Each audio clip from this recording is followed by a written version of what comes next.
দাম্পত্য জীবনে অর্থনৈতিক যত দায় দায়িত্ব আছে সব আল্লাহ তাআলা পুরুষের কাঁধে দিয়েছে। কার কাঁধে? এই দাম্পত্য লাইফে নারীর কোনো অর্থনৈতিক দায় দায়িত্ব নারীর কাঁধে আল্লাহ দেয় নাই। এজন্য সব অর্থনৈতিক দায়িত্ব পুরুষের ঘাড়ে। 4টা অর্থনৈতিক দায়িত্ব আছে। পুরুষ নারীকে মহারণা দিবে, পুরুষ নারীকে খাবারের ব্যবস্থা করবে, পুরুষ নারীকে পোশাকের ব্যবস্থা করবে, পুরুষ নারীর জন্য রেসিডেন্সিয়াল ব্যবস্থা করবে। ঠিক কিনা? وآتوا النساء صدقاتهن نحلة فإن طبن لكم عن شيء منه نفسا فكلوه هنيئا مريئا। সুবহানাল্লাহ পড়ে। সব স্বামীদেরকে আল্লাহ ডেকে বললেন, ও স্বামীরা শোনো শোনো, বিয়ের পর সাথে সাথে স্ত্রীর কাছে তুমি মোহরানা আদায় করে দাও। মোহর দেয়া নফল নাকি ফরজ? জোরে বলেন। কি দিব? মোহরানা দিব। মোহরানা দেয়াকে ফরজ করেছে কে? আল্লাহ। তো মোহর দিতে টাকা লাগে না? এই টাকার দায়িত্ব পুরুষের ঘাড়ে দিছে কে? 2 নাম্বার দায়িত্ব, আলাল মাউলুদি লাহু রিজকুহুন্না ওয়া কিসওয়াতুহুন্না বিল মা'রুফ। স্বামী স্ত্রীর জন্য খাদ্যের ব্যবস্থা করবে, পোশাকের ব্যবস্থা করবে।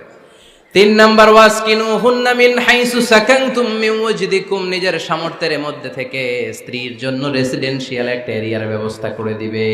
সুবহানাল্লাহ পড়ে। তাহলে অর্থনৈতিক দায়িত্বের মধ্যে 4টা: মোহরানা দেয়া, মিলস খাবারের ব্যবস্থা করা, মানে ফুডিং অ্যান্ড ক্লোথিং, পোশাকের ব্যবস্থা করা, সর্বশেষ রেসিডেন্সিয়াল ব্যবস্থা করা। এই যে অর্থনৈতিক সব দায়িত্ব, খরচ যেখানেই আছে সব দায়িত্বগুলো পুরুষের কাঁধে দিল কে? চিল্লায় বলেন কে?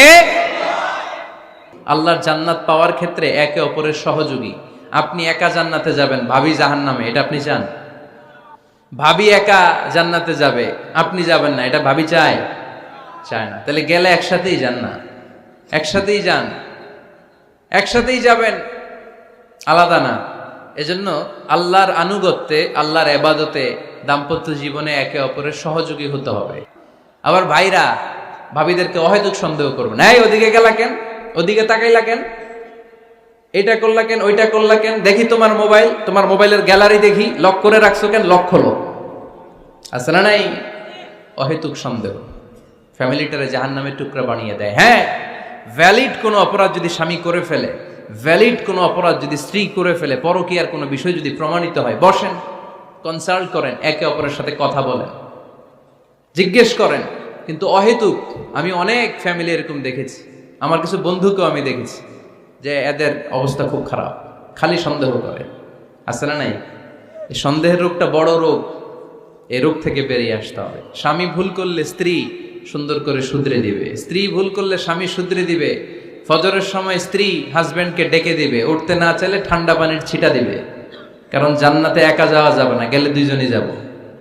কথা কয় না? 2জনই জান্নাতে যাওয়ার দরকার আছে না নাই?